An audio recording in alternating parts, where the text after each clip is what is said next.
I'm here with Lisa Wallace, the communications manager for Visit Indy, and we're standing right outside of Lucas Oil Stadium. Thanks for being on our show today. Thanks for having me. So Bands of America is taking place in Indianapolis right now as we speak. Kind of talk about how Indianapolis became the home, I guess, of that this year.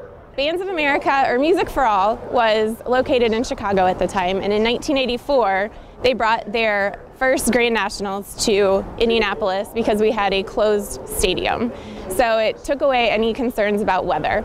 And at the time it was called the Hoosier Dome, then became the RCA Dome.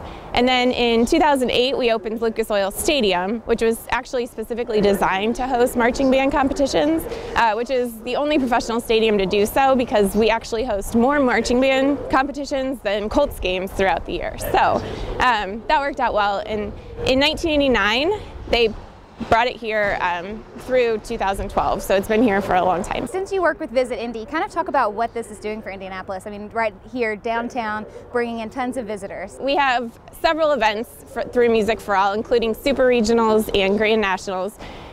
Super Regionals brings about 11,000 visitors to the city each fall, and then Grand Nationals brings about 39,000 visitors.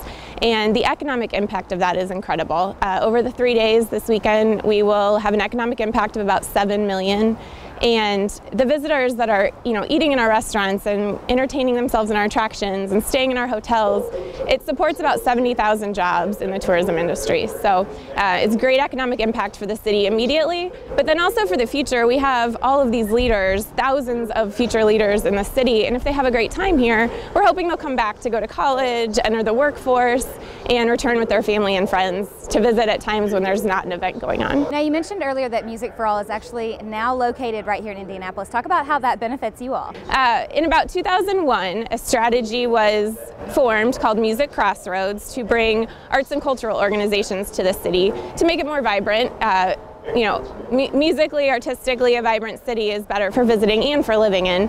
So that strategy, Music Crossroads, their first great accomplishment was moving Music for All from Chicago to Indianapolis in 2003. And since then, we've had 5 other organizations join Music Crossroads.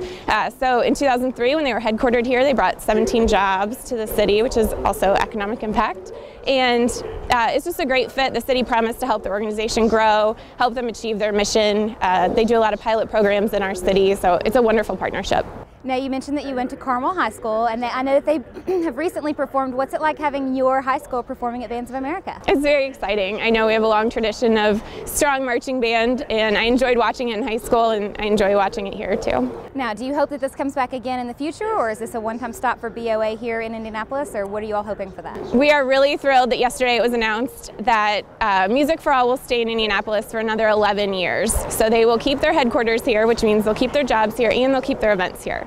So for 11 more years, we'll see about 600,000 visitors in the city due to that, and an economic impact of about $225 million. It's a pretty significant partnership, and we're really excited about it. Definitely. Well, we're having a good time, and thank you all for letting us come here and experience this, and thank you so much for being on our show. Thank you.